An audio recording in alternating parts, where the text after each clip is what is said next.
Today we are going to start second chapter in paper 2B, that is system of circles. System of circles.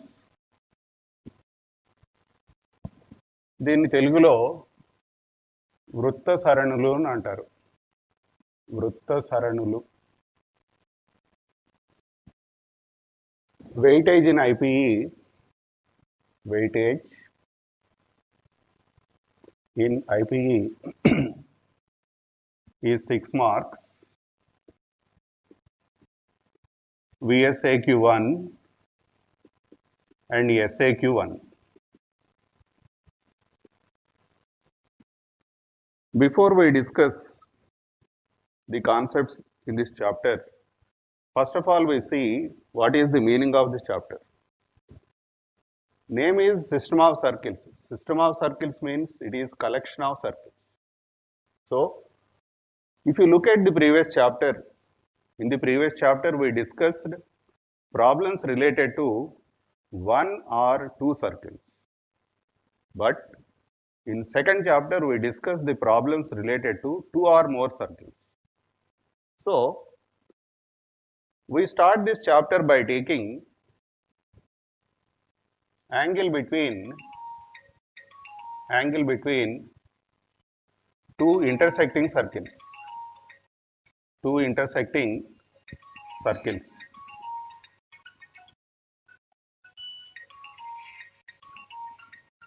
So, first of all we define angle between two intersecting circles. Angle between two intersecting circles is defined as angle between their tangents drawn at either point of intersection.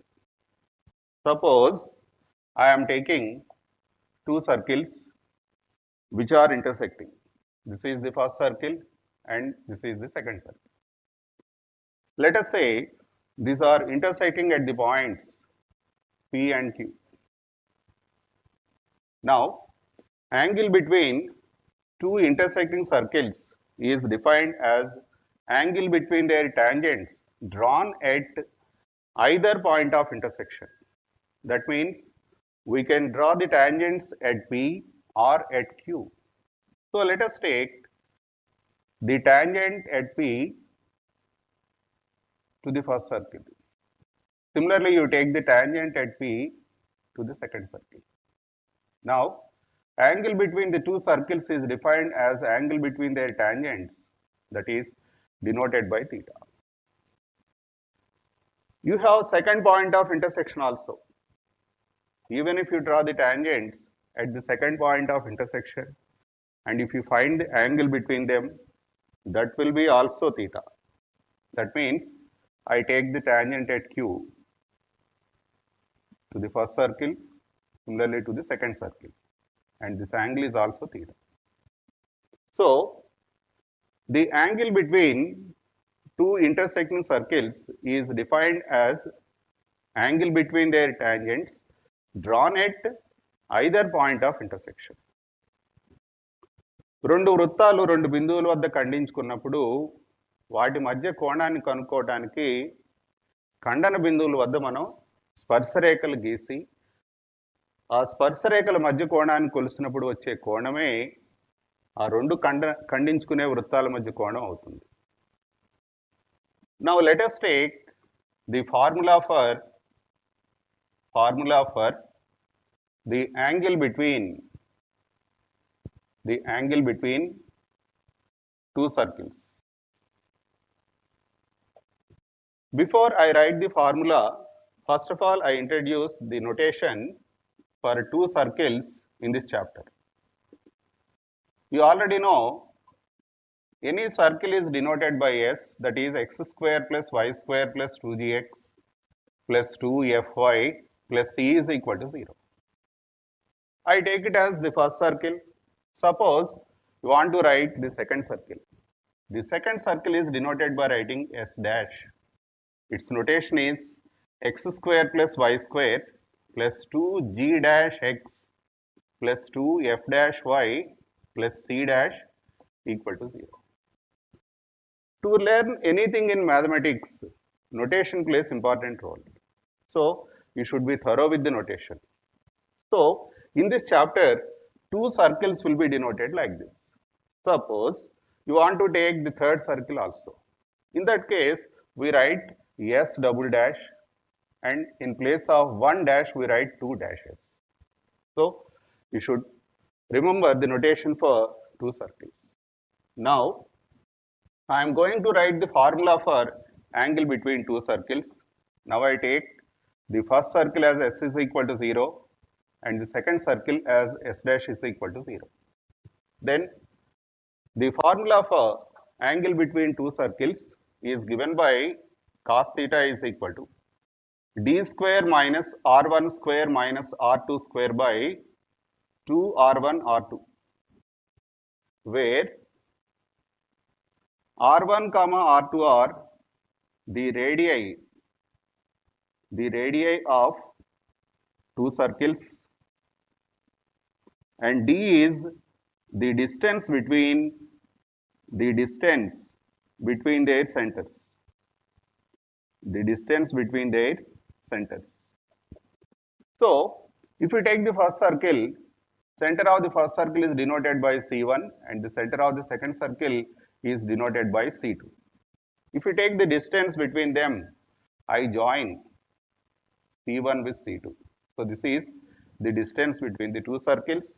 Then R1 and R2 are the radii of the two circles. Then by substituting the values using the given two equations, we find cos theta value. From cos theta, you can find the exact value of theta. So, coming to the next point, before I go to the next point, I explain it in Telugu. రెండు వృత్తాలు ఖండించుకున్నప్పుడు వాటి మధ్య కోణాన్ని కనుక్కోవడానికి మనకు అక్కడ formula ఉంది. ఆ ఫార్ములా ఏమిటంటే cos theta is equal to d square minus r1 square minus r2 square by 2r1 r2. ఇక్కడ r1, r2 అనేవి రెండు వృత్తాల యొక్క వ్యాసార్థాలు, d అనేది రెండు వృత్తాల కేంద్రాల మధ్య దూరం. అయితే ఈ ఫార్ములా మనం రాసే ముందు ఈ అధ్యాయంలో మనకు ఎక్కువగా వచ్చే నోటేషన్ గుర్తుపెట్టుకోవాలి. ముందు చాప్టర్లో మనం ఒక సర్కిల్ తీసుకున్నప్పుడు దాన్ని S is equal to 0 అని రాయటం తెలుసు. కానీ రెండో సర్కిల్ కూడా మనం తీసుకున్నప్పుడు ఆ రెండో సర్కిల్ని S డాష్ అని చెప్పి రాసి ఈ విధంగా రాస్తాం. అంటే Gకి, Fకి, Cకి ఒక డాష్ తగిలిస్తాం. మీరు మూడో సర్కిల్ కూడా రాయాలనుకోండి, అప్పుడు ఇక్కడ G double dash X, F double dash Y and C double dash అని చెప్పి రాస్తాం. కాబట్టి మీరు టెక్స్ట్ బుక్ కానీ ఎప్పుడైనా ఓపెన్ చేసి చూసినప్పుడు సడన్గా S is equal to 0 అని రాసాడంటే దాన్ని మీరు ఒక సర్కిల్ అని అనుకోవాలి. S dash is equal to 0 అని ఉంటే దాన్ని రెండవ వృత్తం అని అనుకోవాలి. అలాగే S double dash equal to 0 అని రాస్తే దాన్ని మనం మూడవ వృత్తం కింద తీసుకుంటాం. So using this formula, we are finding the angle between two circles. You know, once you find the angle between the two circles, we can discuss various cases. Among all those cases, now I am going to take only one value, that is theta is equal to 90 degrees. If you take theta is equal to 90 degrees, then this cos theta becomes, that is cos 90 equal to 0. In this case, the angle between the two circles is 90 degrees. Therefore, the circles are called orthogonal circles. They are called orthogonal circles. రెండు వృత్తాల మధ్య కోణం కనుక మనకి ఒక లంబకోణం అయినట్టయితే ఆ రెండు వృత్తాలని మనం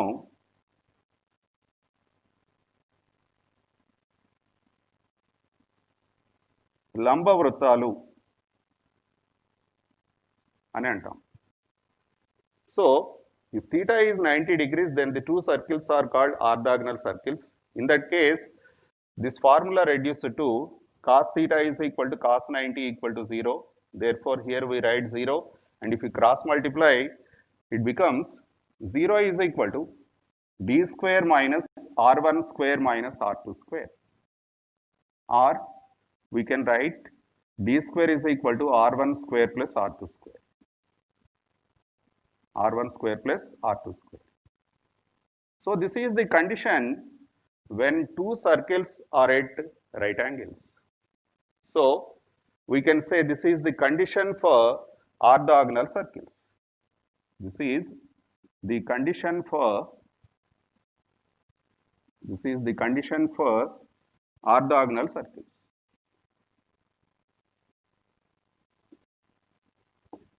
Based on this condition, we have 2 marks problems as well as 4 marks problems in this chapter. So far we have 3 points.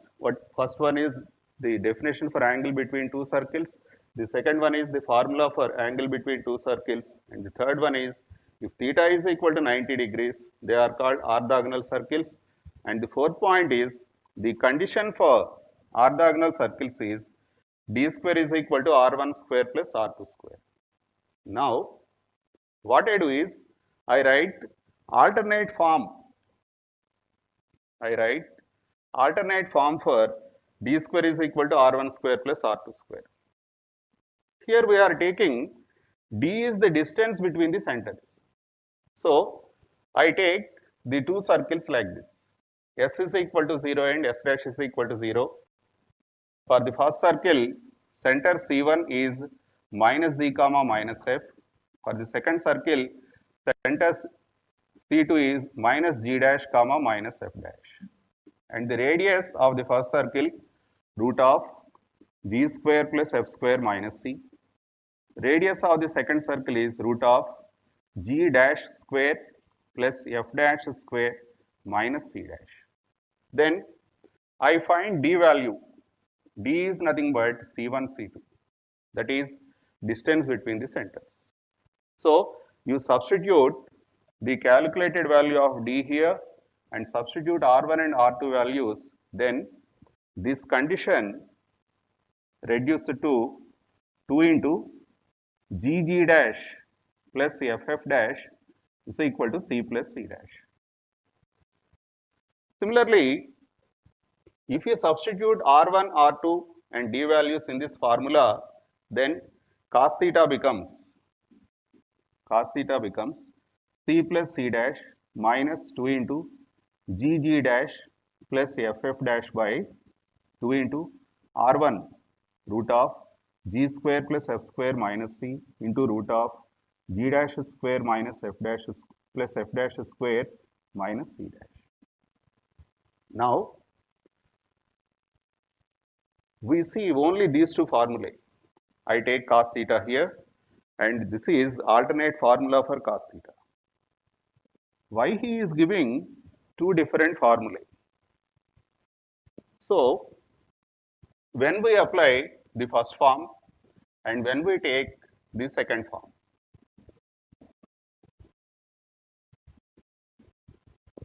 if the given two circles are in center radius form, then we apply the first formula. This is the first formula I say. Suppose the given two circles are of the form x minus a whole square plus y minus b whole square is equal to r1 square. The second one is x minus c whole square plus y minus d whole square is equal to r2 square.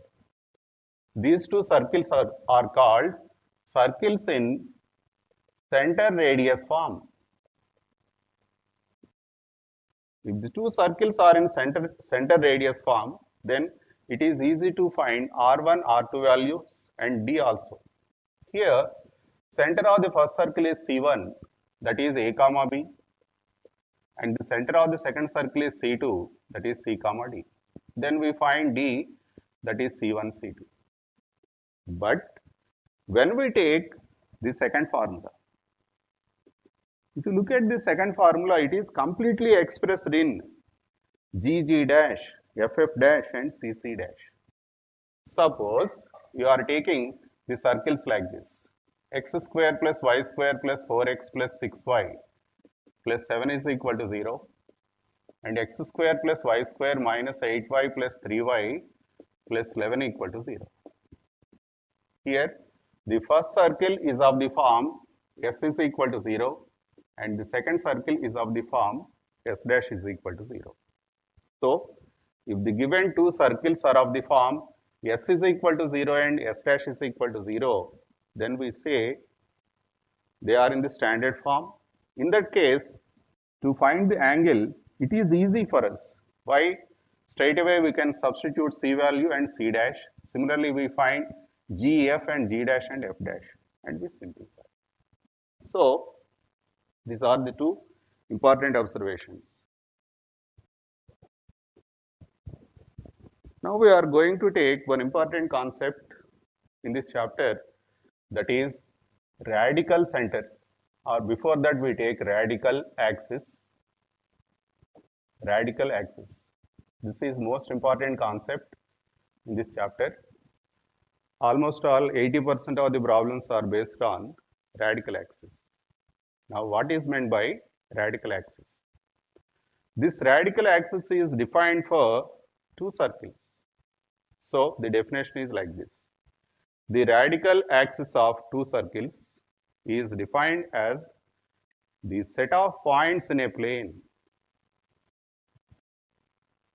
the powers of which with respect to the given two circles are equal.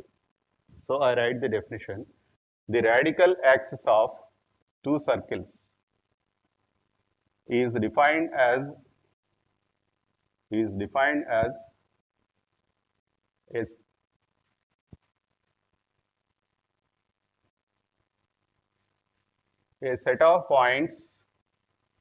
a set of points in a plane,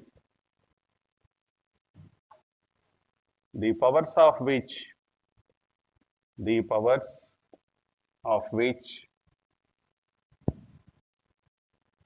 of which with respect to the two circles are equal. It is defined as a set of points in a plane, the powers of which with respect to the two circles are equal. So to understand this, first of all I underline the important point, that is powers. In the previous chapter, you discussed power of a point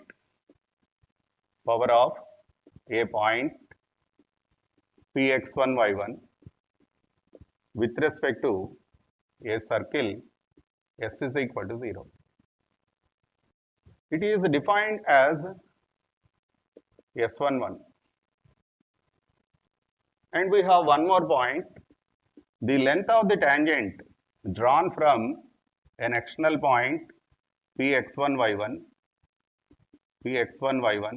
to the circle S is equal to 0. The length of the tangent is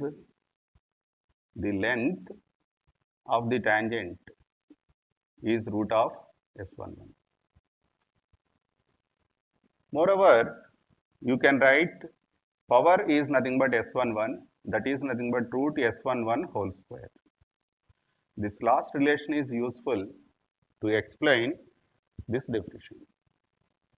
What he says, the radical axis of two circles is defined like this. If you use the word two circles, we have different circles like this. The two circles may be non-intersecting. The two circles may be intersecting. The two circles may be touch each other either internally or externally.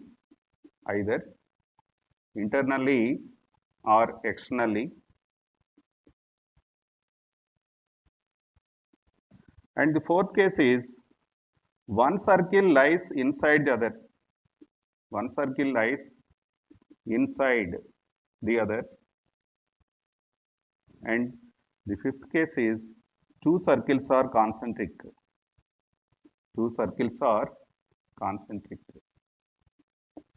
So we have to discuss the definition for these five cases. First of all, we take when the two circles are non-intersecting. So I take case 1 when two circles are non-intersecting. Let us take two circles. This is the first circle and it is the second circle, which are non-intersecting. Now I define the radical axis for two non-intersecting circles. It is defined as set of points in a plane. It is defined as set of points in a plane where these points are satisfying a condition, the powers of which with respect to two circles are equal. I take the first circle as s is equal to 0 and the second circle as s dash is equal to 0. Now, I take a point P1 here. Let us say it is x1, y1. You find the power of the point x1, y1 with respect to the first circle, that is denoted as s11. Similarly, with the same point you find the power with respect to the second circle, that is s dash 11. Suppose with this point, if these two powers are equal, then we say this point is a point from this set. Now what I do is, for our convenience, I write s11 as root of s11 whole square and this s dash 11 as root of s dash 11 whole square. You can cancel square root, therefore it becomes root s11 is equal to root s dash 11. That means root s11 stands for length of the tangent drawn from px1y1 or p1x1y1. Similarly, s dash 11 is length of the tangent drawn from the same point to the second circle. Therefore, I draw the tangent from P to the first circle, similarly to the second circle, so that these lengths are equal. Now I take another point P2 and you draw the tangent from this point P2 to the first circle, similarly to the second circle where the lengths of the tangents are equal. Now I take one more point here. Take the tangent to the first circle, similarly to the second circle. Take one more point. Draw the tangent to the two circles. Now, if you observe all these points P1, P2, P3, P4, all these are satisfying the condition the lengths of the tangents drawn from these points are equal. Now, these points are satisfying the same condition. Now you join them. If you join all these points, then you will get a path like this. This path itself is called the radical axis. The path itself is called radical axis. So if you observe this figure, radical axis is nothing but a straight line. Radical axis is a straight line. So the definition is the radical axis of two circles is defined as set of points in a plane, the powers of which with respect to two circles are equal. Because it is defined for two circles, we have to discuss these 5 cases. Here I took the first case. In the first case, we observed that when the two circles are non-intersecting, then the radical axis lies between the circles. Then I go to the second case, that is when the circles are intersecting. When the circles are intersecting, how to discuss the radical axis. Now take the second case. The second case is like this.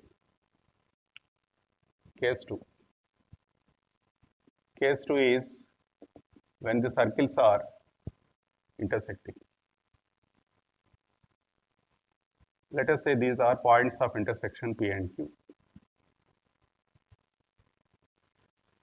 So, you take a point here in the plane from which you draw the tangent to the first circle, S is equal to 0, similarly to the second circle. So this is the tangent to the first circle. Similarly, you draw the tangent to the second circle, where these two lengths are equal.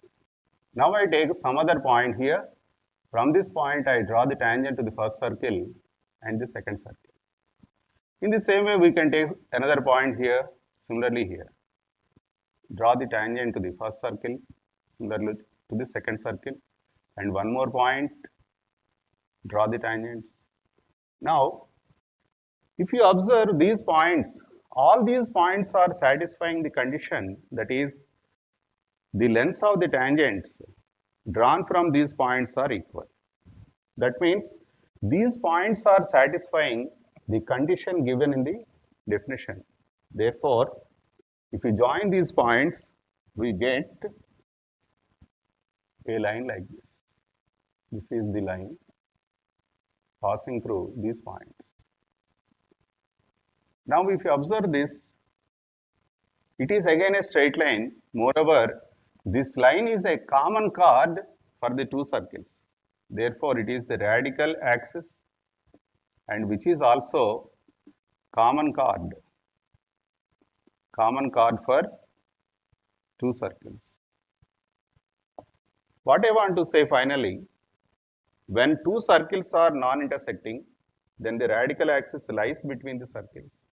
When the two circles are intersecting, then the radical axis is the common chord of two circles. In the next case, we take when the two circles touch each other either internally or externally. So, you take the third case, that is when two circles touch each other externally. So, I take case 3. In case 3, I take two circles. This is the first circle and this is the second circle. Now,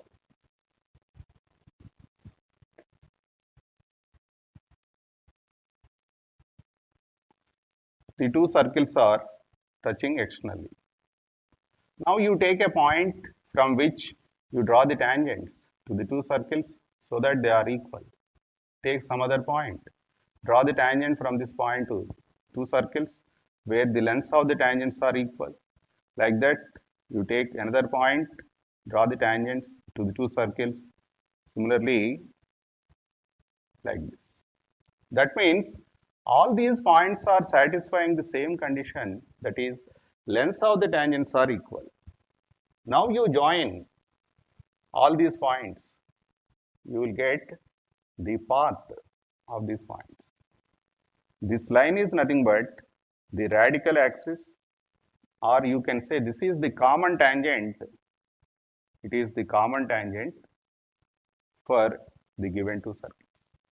So, the third observation is the radical axis of two circles where the two circles touch each other externally, then the radical axis is the common tangent. Similarly, we can show when the two circles touch internally.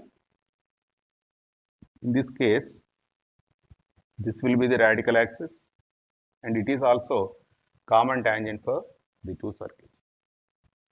But if you take the last two cases, when one circle lies inside the other or two circles are concentric, I take case 4.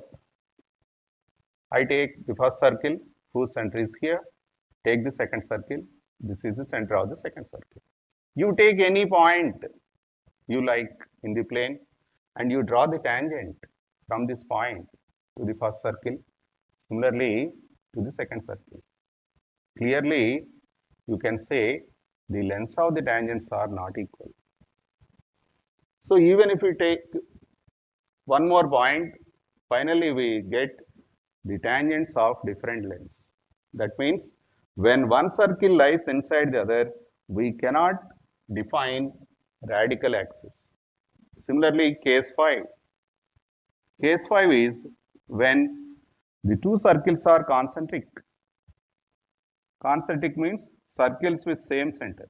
In this case also, we can't find the tangents with same length. Take any point, draw the tangent. Similarly, you take the tangent from the same point to the second circle. In this case also, we can say these lengths are not equal. Therefore, the radical axis is not defined when one circle lies inside the other or when the circles are concentric. So finally, what we conclude? The radical axis is defined for three cases: when the circles are non-intersecting, when the circles are intersecting, when the circles touch each other either internally or externally. More precisely, the statements are like this: when the circles are non-intersecting, the radical axis lies between the circles. If they are intersecting, radical axis is nothing but common chord. If they touch each other, then the radical axis is nothing but common tangent. The radical axis is the common tangent.